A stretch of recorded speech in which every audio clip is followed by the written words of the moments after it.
अस्सलामु अलैकुम वरहमतुल्लाहि वबरकातुहू।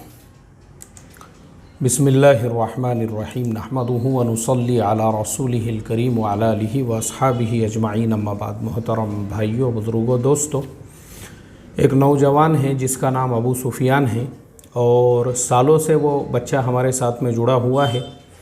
अभी मैंने उसका एक कमेंट देखा, उसमें उसने लिखा, मुफ्ती साहब, टीपू सुल्तान जयंती के नाम पर नाच गाना डीजे आप ख़ास तौर पर हो रहा है, आज ख़ास तौर पे हो रहा है, इस पर एक इस्लाही वीडियो आप अपने चैनल पे अपलोड कीजिए। ऐसे बहुत सारे नौजवान बच्चे होते हैं जो हमारे साथ में जुड़े हुए हैं, तो उनको हमसे ये उम्मीद और एक्सपेक्टेशंस होते हैं कि हम इस तरह के उन्वानात के ऊपर कुछ रोशनी डालें ताकि इन नौजवानों को रहबरी मिले और ये अपने दोस्त अहबाब को वो बातें सुना सकें।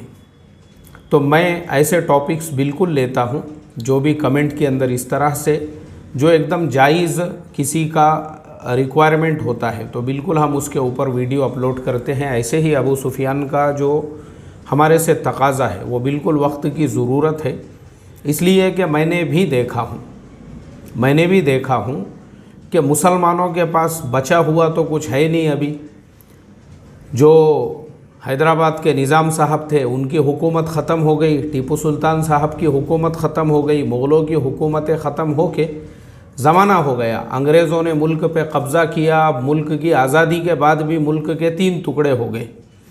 एक टुकड़ा पाकिस्तान के नाम पे, जिस ज़माने में पाकिस्तान की आवाज़ लग रही थी तो घड़ घड़ के ख्वाब सुनाए जाते थे लोगों को। बोले अल्लाह के नबी सल्लल्लाहु अलैहि वसल्लम ने एक ममलकत खुदादात की बशारत दी और रोज़ एक बयान करने वाला एक ख्वाब सुनाता था। इसी तरह से बाद में बांग्लादेश भी बन गया। अब जो इंडिया में बचे कुचे मुसलमान हैं तो ये मुख्य धारा में आने को तैयार नहीं है। मुख्य धारा किसे कहते हैं? जो हमारे हिंदू भाई है, दलित भाई है और दूसरे समाज के जो हमारे भाई है जिनके साथ में हम रहते हैं, उनके साथ अखलाक के साथ, किरदार के साथ, बल्कि मुल्क की 75 साल की आज़ादी के बाद भी अभी भी मुसलमान क्या है कि वो अपनी कौम, अपने लोग, हम अपना देखें, हम अपनी पार्टी, हम अपना, तो ये चीज़ों में क्या हो गया है, मुसलमान मुख्य धारा में आए नहीं। इसलिए मुसलमानों के और हमारे जो बिरादरान वतन हैं उनके बीच में आपको ज़मीन आसमान का फ़र्क नज़र आएगा। ये मैं आपको गारंटीड कह रहा हूँ। दिल्ली से लेकर तो साउथ में कहीं तक भी आप चले जाओ, किसी भी शहर में जाओ, बस्ती में जाओ, जब आप हमारे हिंदू भाइयों के महल्ले में, आप जिस शहर में सुन रहे होंगे ना, ख़ुद मेरी ये बात सुनने के बाद अपनी मोटरसाइकिल लो और जायज़ा करो अपने शहर का। जहाँ पे हमारे हिंदू भाइयों के मकानात होंगे, जहाँ पर उनकी बस्ती होंगी, वो आपको एकदम वेल सेटल और स्टैंडर्ड नज़र आएंगी। वहाँ पे हाईटेक सोसाइटियाँ होंगी, वहाँ पे कचरा उठाने वाली गाड़ियाँ होंगी, वहाँ पे गंदगी वगैरह बिल्कुल आपको नज़र नहीं आएगी। जैसे ही आप मुस्लिम महल्ले में या मुस्लिम इलाके में दाखिल हो जाओगे तो फिर आपको वहाँ पे गंदगी के अंबार, गटर फूटे हुए, रोडों रास्तों पे पूरा पानी और उसमें गिलाज़त और गंदगी बह रही है। इसी तरह से आपको जो है ना, इस तरह के मनाजिर आपको देखने के लिए मिलेंगे। कोई डेवलपमेंट नहीं, कोई चेंजेस नहीं, कोई तब्दीली नहीं। पता है ये सब क्यों हुआ? ये सिर्फ इसलिए हुआ क्योंकि हम मुख्य धारा में आने को तैयार नहीं है। और मेरे जैसा इंसान अगर वो आपको मुख्य धारा में आने की बात बताए तो लोग हमारे जैसों को बीजेपी का एजेंट, हमारे जैसों को आरएसएस का एजेंट कहते हैं। क्यों? इसलिए कि मुसलमानों को जिन लोगों ने ये तोड़ने का काम किया है, इस बुनियाद पर, मज़हब की बुनियाद पर या जोशीली जज्बाती बातें करके, तो उनको पता है अगर आप लोग मेरे जैसों की बात सुनेंगे, हिंदू भाइयों से हुस्न सुलूक करोगे, दलित भाइयों की बस्तियों में जाके ईद मिलन के प्रोग्राम करोगे, तो बाद में उनके टपरी का और उनके चौधराहट का और उनके बुजुर्गी का और फिर उनके जो है ना बड़ेपन के मसले मसाइल हैं। इसीलिए लोगों ने उम्मत को तोड़ने का काम किया, अपने सिर्फ पोजीशनों को बाकी रखने के लिए। और मुसलमान है कि वो होश में आने को तैयार नहीं, उनको ये बातें ही नहीं समझ में आती हैं।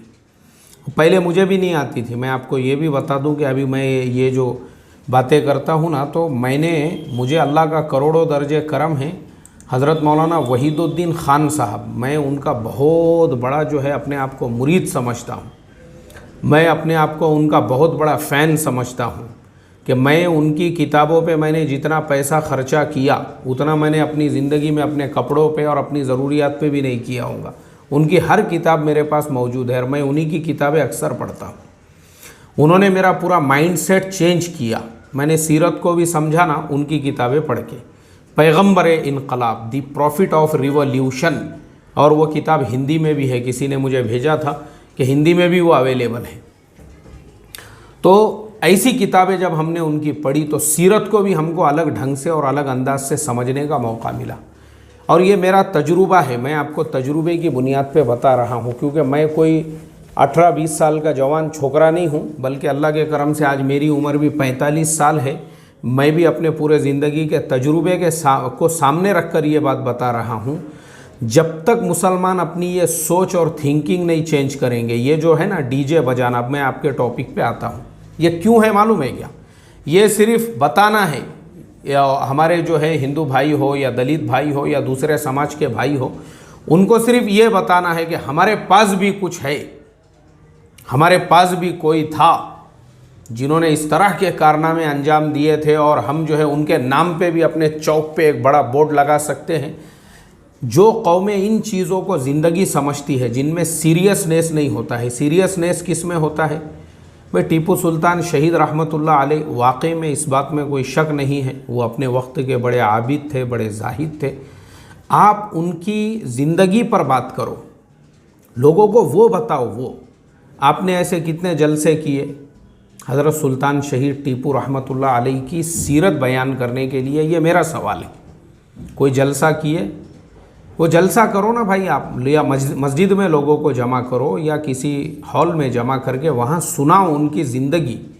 मुझे आप बताओ, खाली डीजे बता के और उसका वीडियो बना के या उसके तस्वीरें निकाल के आप क्या मैसेज देना चाह रहे हो? एक तो इस्लामी के एतबार से ही ये जायज़ और हलाल नहीं है, ये सराहतन नाजायज़ है, सराहतन हराम है। डीजे बजाना, गाने गाना, नाचना और इस तरह से जयंती मनाकर, यानी वो भी जयंती के नाम पर। अफसोस की बात, इससे क्या होगा? आपको क्या लग रहा है? हमारे जो हिंदू भाई है या जो लोगों को आप दिखाना चाहते, क्योंकि बाज़ झोपड़पट्टी इलाके हैं तो मिक्स भी है, जहाँ पे कुछ मकानात हमारे हिंदू भाइयों के, दलित भाइयों के भी है, मुसलमानों के भी।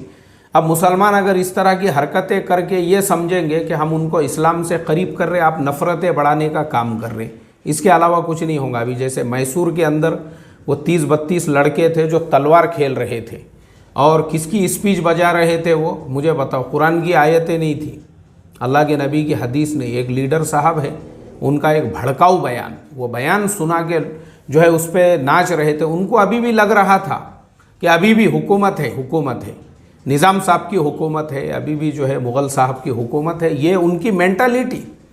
और मेरी ये बातें बुरी लगेंगी, बहुत सारे लोग बाद में कमेंट करेंगे, अरे तुम ऐसा कैसे जो है, बाद में बोलते हैं मुझे लोग, मेरे जब इस तरह के बयानात आते हैं तो। लेकिन आप मुझे बताओ ना, आप क्या कर रहे हैं कौम के नौजवानों को सुधारने के लिए? मेरा सवाल है ऐसे सब लोगों से।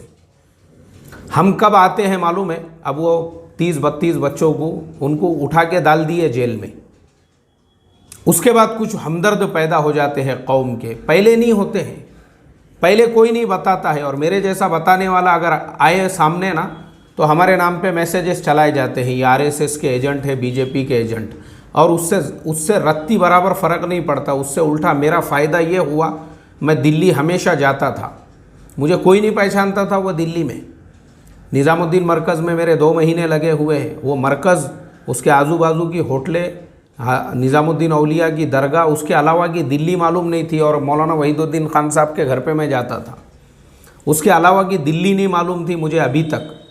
लेकिन ये लोगों ने इतना फेमस किए, आरएसएस के एजेंट, बीजेपी के एजेंट बोलते ही अभी मैं दिल्ली गया तो मुझे जो है ना, मुझे रिसीव करने के लिए मेरे स्वागतम में, सुस्वागतम के अंदर जो है ना गाड़ियाँ खड़ी हो गई, वहाँ पे लोग मुझे रिसीव करने आ गए नई दिल्ली रेलवे स्टेशन के ऊपर। मेरा रहने का इंतज़ाम आलीशान तरीक़े से हो गया, सारे काम हो गए वहाँ, जो तकाज़े, जो मकसदों को लेकर मैं गया था। और ये तुम्हारी मेहरबानी है, जिन लोगों ने इस तरह की हरकतें किए थे ना, उनको लगा हम इसकी इमेज डैमेज करेंगे, हम इसको दबा देंगे, हम इसका खात्मा कर देंगे, हम इसकी जड़ें काट देंगे। 7वें आसमान पे बैठे हुआ है भाई वो, किसकी जड़ें काटना है, किसको क्या करना है, वो सब देख ली दुनिया ने। हमारी जड़ें काटने को जो निकल गए थे, पूरी टपरियां बंद हो गई उनकी, शटर डाउन।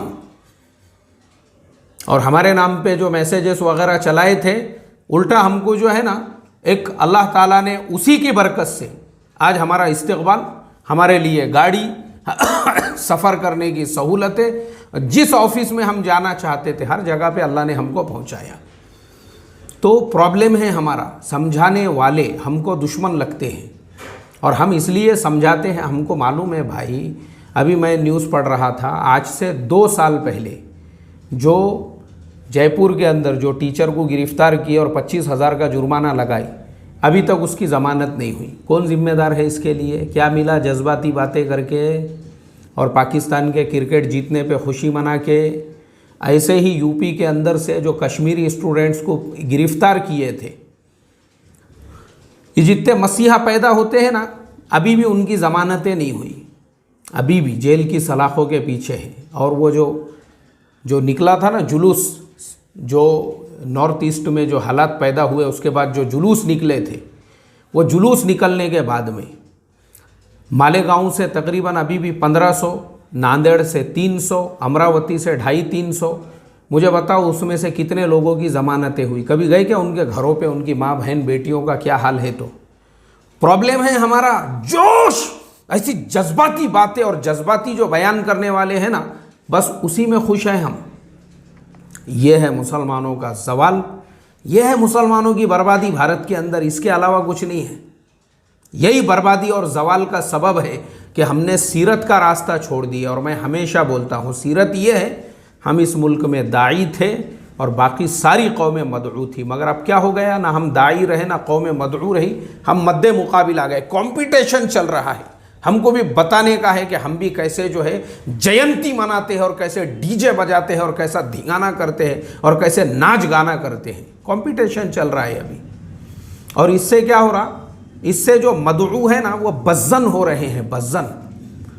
अभी अल्लाह के नबी सल्लल्लाहु अलैहि वसल्लम की ईद मिलाद के मौके पर भी अभी मुझे एक जगह पे प्रोग्राम था। हमारे जो कॉम्पेशन ऑफ इसके जो हमारी पूरी जो टीम है, हमारे वो जो साथी काम करते हैं कॉम्पेशन ऑफ पीस के जो, तो वहाँ पे हम लोग गए वो प्रोग्राम में। वहाँ पे पूरे वो वहाँ पे जो है सारे के सारे, खाली जो वॉलेंटियर थे वो ईमान वाले थे और बाकी जितने भी लोग वहाँ पर थे वो सारे के सारे हमारे नॉन मुस्लिम भाई थे। और मैंने वहाँ पे भी यही सुनाया उनको। मैंने कहा देखो मैं तुमको सीरत सुनाऊँगा। मैंने उनको थोड़ी सीरत सुनाया और उसके बाद मैंने कहा कि देखो सीरत का ये मैसेज है। अब देखो तुम ये मैदान के बाहर जब बाहर जाओगे ना, अब तुम्हारे जहन में पैदा होगा, यार मौलाना साहब ने तो बहुत अच्छा बयान किए थे कि हमारे नबी की ज़िंदगी ऐसी थी, मगर यहाँ तो धिंगाना दिख रहा, डीजे, हंगामा, रोड पे, रास्ते पे, नाच गाना, फटाकड़े, ये कौन सा इस्लाम है? तो मैं तुमको एडवांस में बता रहा हूँ कि उन लोगों का इस्लाम से दूर दूर तक भी कोई ताल्लुक़ नहीं है। हाँ, वो इस्लाम के नाम पे धिंगाना करेंगे, हंगामा करेंगे, सब करेंगे, उनको हवा भी नहीं लगी अभी इस्लाम की। तो तुम ये मत सोचना कि वो इस्लाम है, वो इस्लाम नहीं है, वो सिर्फ कंपटीशन है। ओरिजिनल इस्लाम ये है जो हमने आपको बताई।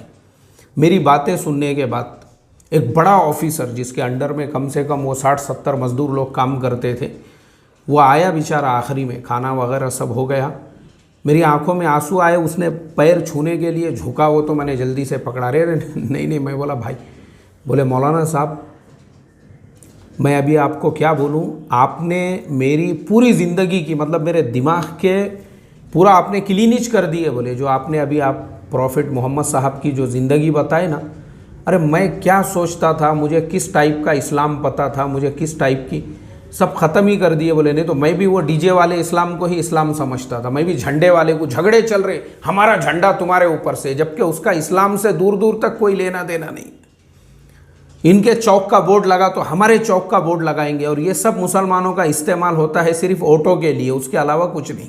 और मुसलमान उसी को अपना सबसे बड़ा लीडर समझते हैं जो मज़हब के नाम पे, धर्म के नाम पे और जो है बोर्ड लगाने के नाम पे और झंडा गाड़ने के नाम पे इस तरीके से यूज़ करता है, यूज़ मुसलमानों का, यूज़, इस्तेमाल। और कौम को लगता है हमारे लीडर साहब। अल्लाह हिफाजत फरमाए रे भाई, अल्लाह हिफाजत फरमाए। क़ुव्वत फ़िक्र व अमल पहले फ़ना होती है और फिर किसी कौम की शौकत पे ज़वाल आता है। आज ये जो हालात पैदा हुए ना, आज पिछले 10 दिनों से हर न्यूज़ चैनल के ऊपर सिर्फ इस्लाम की इमेज को डैमेज करने के लिए आफताब आफताब आफताब जो चल रहा है ना, वो सिर्फ इसीलिए क्योंकि हमने खुद जो हमारा करने का काम था वो नहीं किए, इसलिए ये नौबतें आई। पहले से लेके आज तक अगर हम मुख्य धारा में आते, सबको अपना समझते, अपने आप को दाई समझते, और यही हमारे बड़ों का मकसद था। मैं इस पे 50 बार बयान कर चुका, वो वापस से रिपीट करना नहीं चाहता मैं हज़रत शेख ज़करिया की आप बीती में से। अल्लाह हम तमाम को फ़हम और समझ अता फ़रमाए। भाई नाजायज़ चीज़ें हैं ये, कुछ फ़ायदा नहीं है सिवाय नफ़रत बढ़ाने के, कुछ ही फ़ायदा नहीं है इससे, कुछ ही नहीं करने का जो काम है। पढ़ो लिखो, एजुकेशन में अपना नाम बनाओ, अपनी पोजीशन ही अगर बनाना है तो डॉक्टर बन के, इंजीनियर बन के, और इस तरह से जो है कौम के लिए कुछ अच्छा काम करके। और हज़रत शहीद सुल्तान टीपू रहमतुल्लाह अलैह की अगर आप लोगों को बहुत ही हद से ज़्यादा मोहब्बत है, वो तो हर भारत में रहने वाला जो मुसलमान है वो उनकी सीरत को जानना चाहता है। वो सीरत बयान करो, वो उनकी ज़िंदगी बयान करो, वो उनकी सवाने हयात बयान करो आप। बाकी ये जो चीज़ें हैं ना, ये सिर्फ नफ़रतें पैदा करेंगी, इसके अलावा कुछ नहीं होगा, आप याद रखो। अस्सलामु अलैकुम व रहमतुल्लाहि व बरकातुहू।